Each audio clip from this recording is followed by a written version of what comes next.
life in the cantonments, but my wanting to go to sea was entirely my own passion. And I think I wanted to join the Navy more than anything else because I'd read much about the sea.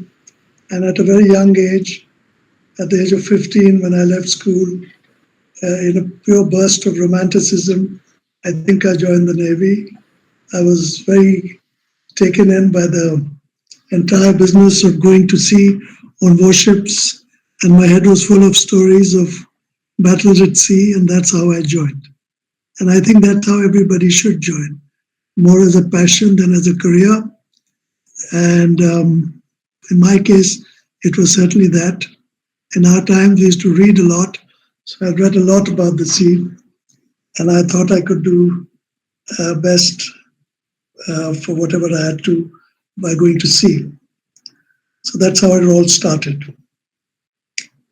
To have the same experience that many senior officers of the Navy get at higher rank. And, the Navy is much more than about ships and submarines and aircraft. The Navy fights in three dimensions. It always has: on the surface, below the surface, in the air.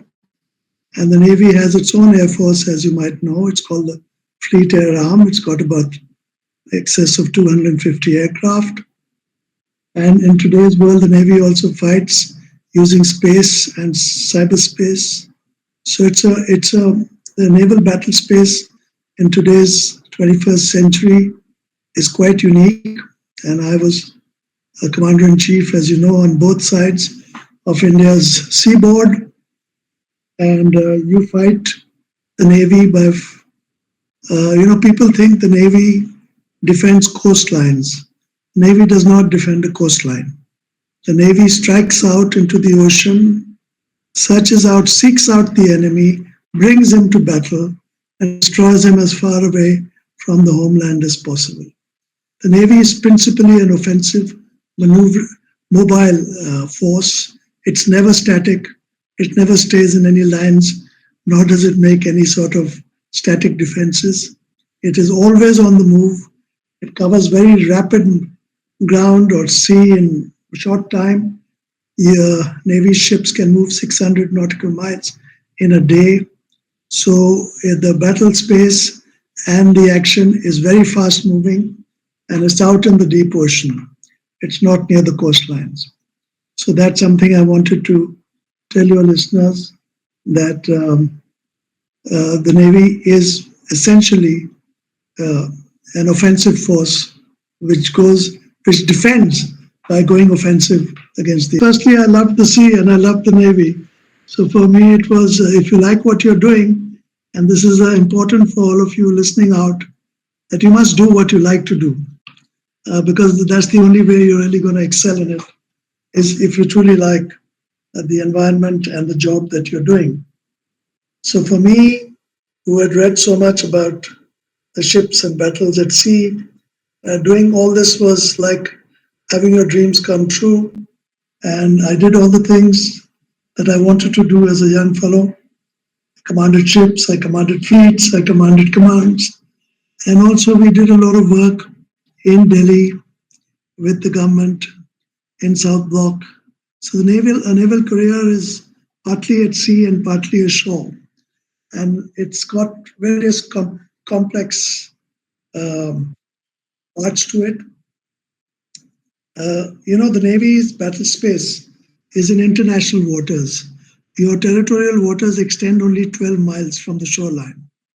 And where the Navy goes into action and is always full of ships from other countries, from neutral countries, countries which are not fighting in the same space.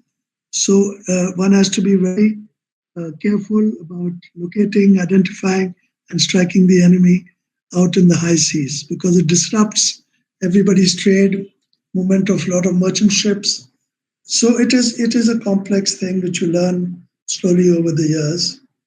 And a Navy commander-in-chief, the naval war at the highest level is fought actually from the land, from the headquarters in a CNC's headquarters, and he has many things to fight the war with: ships, submarines, aircraft, helicopters, and all sorts of weaponry, and you sort of coordinate and bring all these forces together and get the best results that you can. And you also have a lot of support organizations, the dockyards, the hospitals, the storehouses, the weapon depots. So it's not just all about ships and about uh, assets which go to sea. It's also about a lot of support organizations on land. So that's a little bit of what I can tell you about how it is fought. And of course, in today's day and age, technology being what it is, with data links and with the ability of the internet and other medium, one can see very much further out. One can actually see what your ships and submarines may be seeing 2,000 miles away. And you have a much better picture, what we call maritime domain awareness of what is happening than what used to be there even 50 years ago when I joined the Navy. 50 years ago, when I joined the Navy, ships were not even air conditioned. There was no question of satellite navigation or GPS or satellite communication.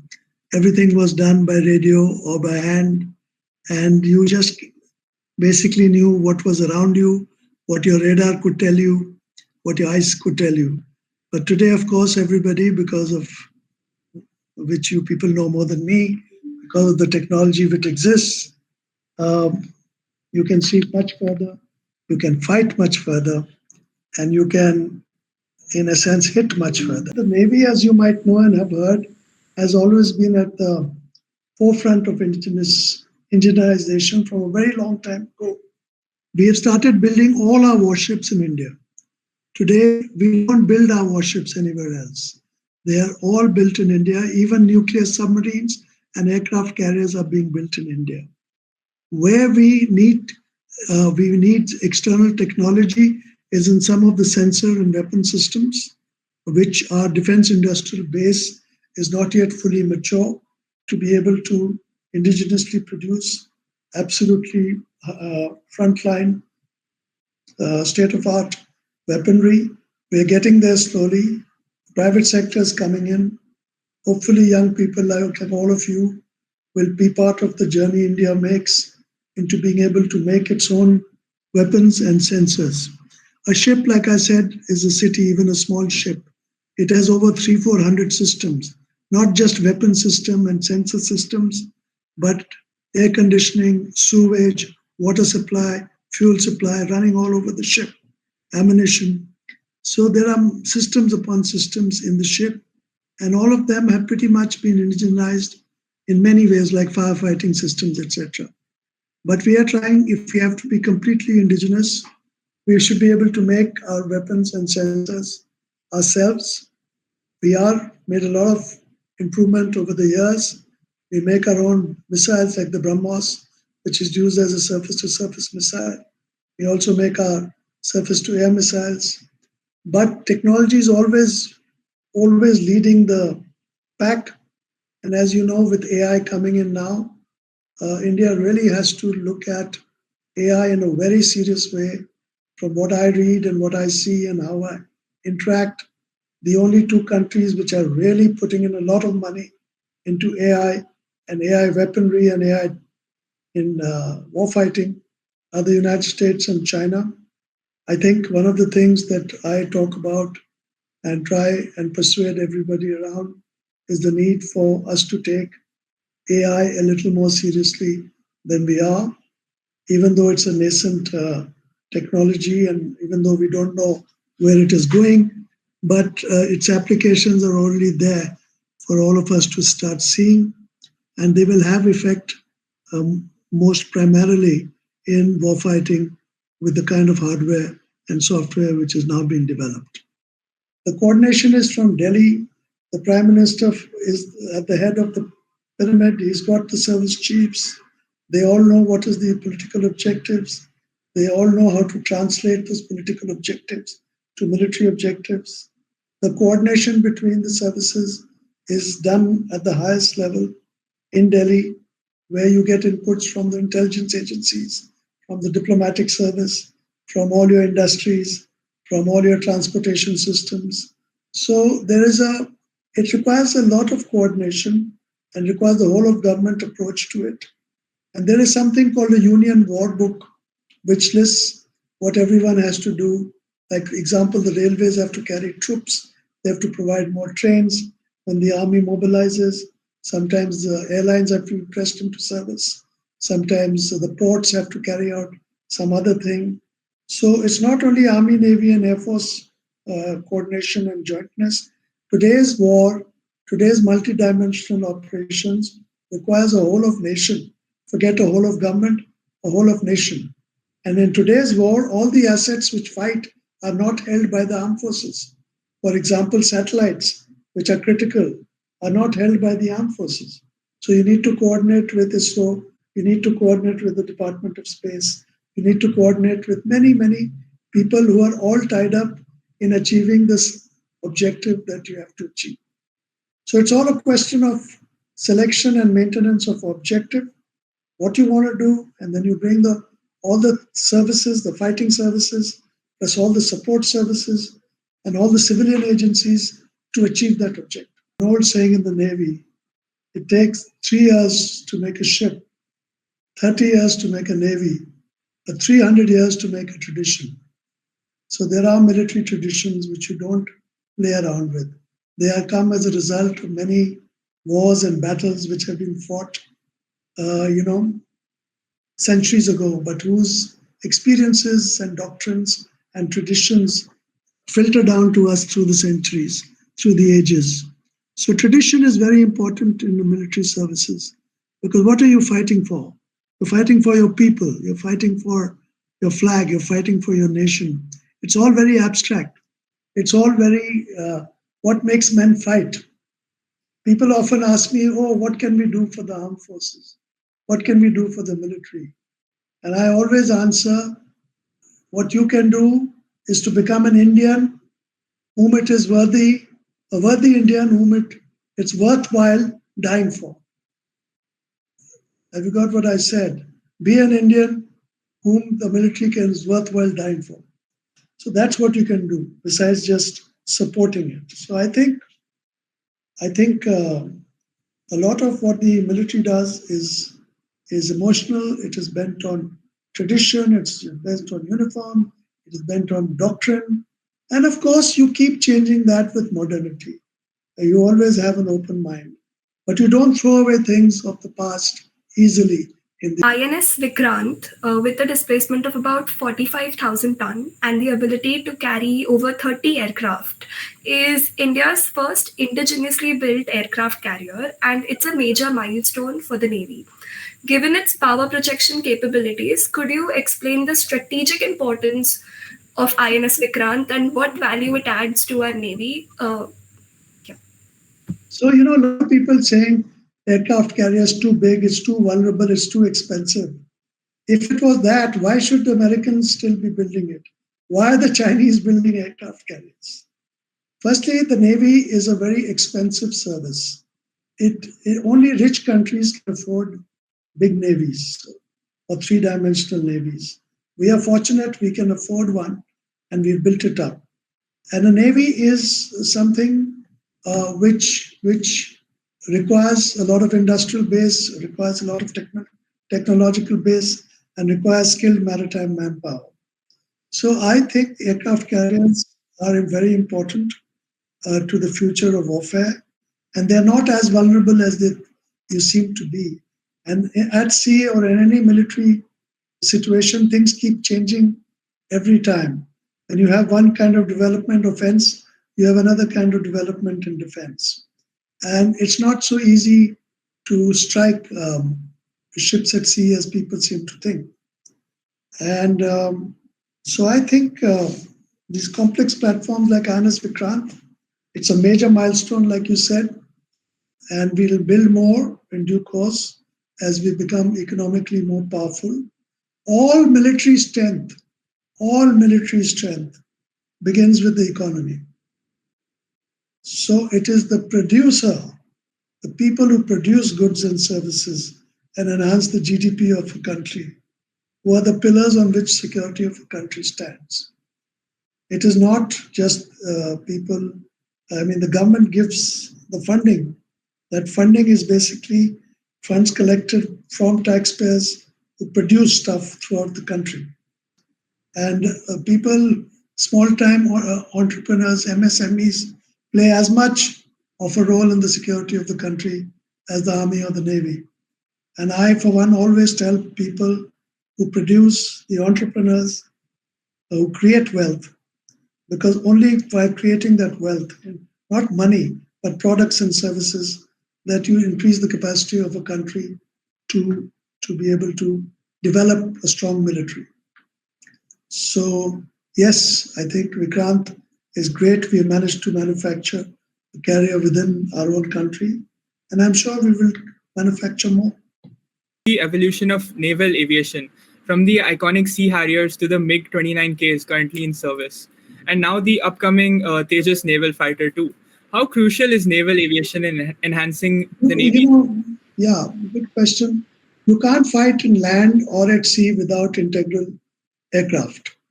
The Navy has aircraft on every single ship, besides aircraft carriers. Many of our ships carry two large multi-purpose helicopters, which are used for all kinds of things, which you can send from the ship. They can act reconnaissance, intelligent. They can strike other ships. They can do electronic warfare. They can give you early warning. So more or less, every ship of the Navy has got its own air integral air assets, and then you support it from ashore. Now we have got long range drones. You've got long range maritime reconnaissance aircraft. You have strike aircraft which can operate from airfields on the land and hit out at sea. So aviation is a critical part of fighting. No war, whether in land or at sea, is fought without local air involvement. The Air Force does other things like counter air or strategic air, or carrying out aircraft strikes against enemy airfields. But the local war, which the army fights or the navy fights, requires the presence of its own air assets. And the navy, right from the beginning, right from the first air forces, has always maintained its own fleet around so that the pilots can train and operate in a naval environment, in a maritime environment. It's very, very different flying over the ocean than flying over land. You can get very disoriented very quickly at sea. So pilots who fight at sea have to be trained at sea. And that's why it's important to have that aviation. I hope I'm being clear in what I'm saying. Yes, sir. Yes, sir. While at their jobs and talk about their jobs while they're in front of women. Is there any funny incident that you'd like to tell us from No, your I don't think so. I think the world has changed. I think our officers and men are fully supportive of having women in the services.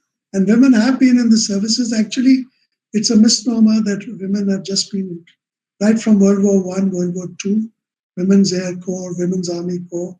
In the West, women have been involved in fighting in uniform. But recently, there is a lot of debate on whether women should be performing combat roles. And the jury, I think, is still out. A lot of people are supportive. A lot of people think it's a little risky. It's some people think it is because just imagine. I mean, the difference when there is a, say a fighter jet with a man shot down and with a woman in any enemy territory. It has different connotations. If you think about it a little bit, I think people are thinking about it, whether it's a good idea to put women into combat roles, but they are slowly going in there. Whether it's a good thing or a bad thing, I think time will tell. But these are important decisions, and most countries in the West have done so because they don't have adequate manpower volunteering for the armed forces. So they're constrained to bring women into all jobs. We have adequate volunteers as of the moment, and it's not necessary to make some of the really jobs which are completely sort of being done over the years necessary to sort of open them up. But I have my own thoughts on this. But I think eventually women will play a very big role in war fighting because much of what is happening today is doesn't require total combat situations, and much of it is, professionalism, which requires a different kind of expertise in technology and otherwise. But yes, I think women, the old stereotype of what you just mentioned, I think that is gone. That is gone. Okay. So, Question: the Indian Navy started something which the other services did not do. They started. They set up an indigenization task force, a warship design team within the Navy using naval officers and naval architects. We recruited naval constructors and architects from the best universities, put them in uniform, created a design bureau, a design service of naval architects who helped the shipyards. All our shipyards initially were, even now, are public sector shipyards. Mazagon Dock, Garden Reach, Goa Shipyard, Cochin Shipyard, these are governmental shipyards. The Larsen and Toubro also makes some ships, but the bigger ships are all made by public shipyards. And the Navy has been working with these public shipyards for almost 50 years now, till the 70s. And over the years, we've become, it's very good at designing a ship from scratch because it's a very, very complex thing. If you go to a ship which is being built, the amount of wiring, the amount of tubing, the amount of all sorts of things which run in a ship and which have to be integrated and accessible also at the same time, is quite a job. And the Navy and the shipyards have been mutually supportive. And the Navy then sent a warship. We didn't just leave it to the shipyards to manage the construction. We put our own people, naval officers who were posted to the shipyards and who oversaw the construction. We called them warship overseeing teams. And they worked in connection with the Navy and the shipyards to make sure everything was as per the design. There were lots of problems, challenges, mistakes, but now I think we've got it right. It's taken 50 years, and there's a lot of, should I say, institutional memory now about this present in the system. And so, lastly, part of the remarkable success you have attained in your distinguished career? I think there are a whole lot of careers which you can achieve excellence. Excellence is not where you serve. Excellence is your state of mind. And I think if you are committed, excellence cannot come without commitment. When you say that guy is a professional doctor, it is two components. He must have the expertise as a doctor, and he must have a commitment as a doctor. We see a lot of doctors who have the expertise but don't have the commitment, and therefore they can never be excellent doctors. So who are in the technical world, I think it's just opening up. I think any field you choose, the human intellect and the human progress in the next 20, 30 years is going to be remarkable. There are going to be many challenges, including in AI, and especially in war fighting. And yes, the world is becoming a more dangerous place. It's easier now for people to hit out at each other over long distances. And the next, warships today can hit anybody from sea, from 4,000-5,000 miles away, from no man's land, international waters. So next time there's, God forbid, a full-fledged war, say hypothetically with Pakistan, you don't have to come all the way from Pakistan to hit for targets in, say, southern India. Targets in southern India can be hit from the sea. All the cities of southern India are targetable from ships and submarines out at sea, hundreds of miles away out at sea. So there's going to be a lot of changes in the way wars are fought, the ways they impact the public at large. Many of you who decide to go into the sphere of defense technology and space technology and cyber technology, and of course weapon and sensor technology, are all going to have to play a a great part.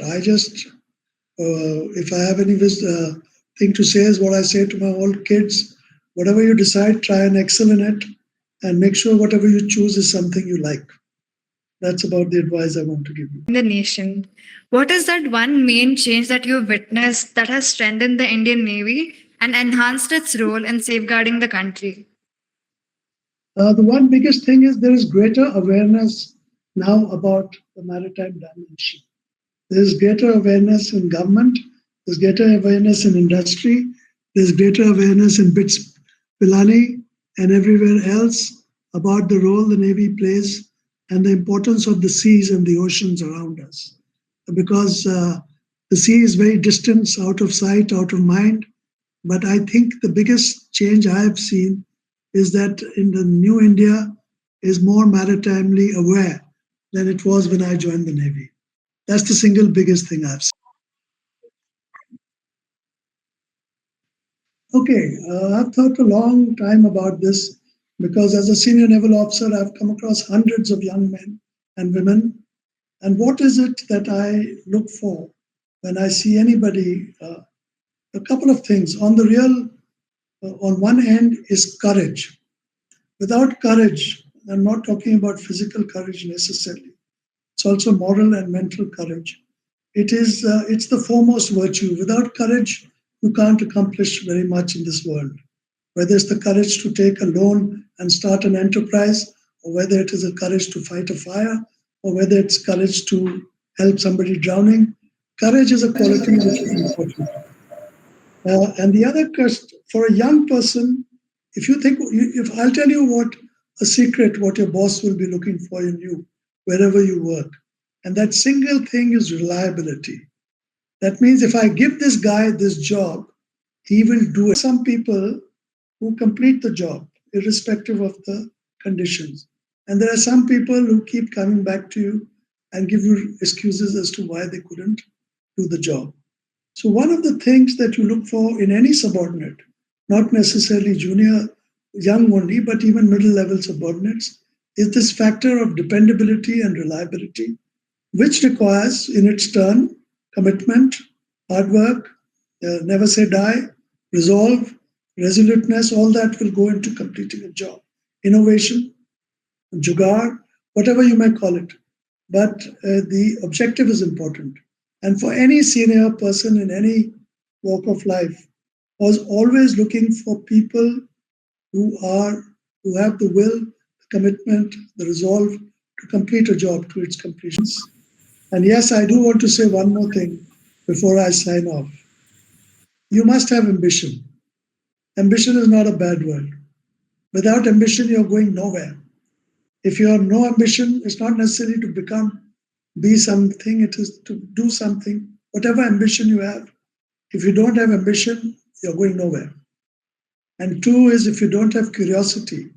When I look at a young person, I look for these two traits: ambition and curiosity. And I think people who are unfortunate enough not to have ambition, developed ambition or curiosity, have a problem. They are not going anywhere because there's no self-propulsion. There is no ignition. So that's important. That's what I wanted to say.